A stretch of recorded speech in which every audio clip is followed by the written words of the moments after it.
Bridge నిర్మాణం. స్థలం సిద్ధం. Voice over. ఈ విశాలమైన నదిపై ఒక అద్భుతమైన బ్రిడ్జ్ నిర్మాణం ప్రారంభమవుతోంది. మొదటిగా ఇంజనీర్లు మరియు సర్వే టీం స్థలాన్ని పరిశీలించి ఖచ్చితమైన కొలతలను తీసుకుంటారు. భూమిని సాఫీగా చేసి నిర్మాణానికి సిద్ధం చేస్తారు. పైలింగ్ పని. బ్రిడ్జ్కు బలమైన పునాది చాలా ముఖ్యమైనది. పెద్ద యంత్రాలతో నదిలో లోతుగా పైల్స్ త్రవ్వి వాటిలో కాంక్రీట్ నింపుతారు. ఇవి బ్రిడ్జ్కు బలమైన ఆధారంగా నిలుస్తాయి. పియర్ నిర్మాణం. ఇప్పుడు పైల్స్ మీద పియర్లు నిర్మించబడతాయి.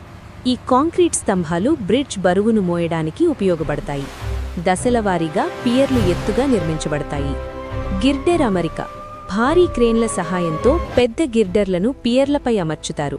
ఇది అత్యంత జాగ్రత్తగా జరిగే ముఖ్యమైన దశ. ప్రతి గిర్డర్ సరిగ్గా అమర్చబడుతుంది. డెక్ స్లాబ్ నిర్మాణం. గిర్డర్లపై రోడ్డు భాగాన్ని నిర్మించడం ప్రారంభమవుతుంది. కాంక్రీటు పోసి సమతలంగా చేస్తారు. ఇది వాహనాలు సాఫీగా ప్రయాణించడానికి అవసరం. ఫినిషింగ్ పనులు. ఇప్పుడు రైలింగ్స్, లైటింగ్, రోడ్డు మార్కింగ్స్ ఏర్పాటు చేస్తారు. ఆస్ఫాల్ట్ వేసి రోడ్డు పూర్తి చేస్తారు. బ్రిడ్జ్ అందంగా మరియు సురక్షితంగా తయారవుతుంది. Final reveal. చివరగా ఈ అద్భుతమైన బ్రిడ్జ్ ప్రయాణానికి సిద్ధంగా ఉంటుంది. వాహనాలు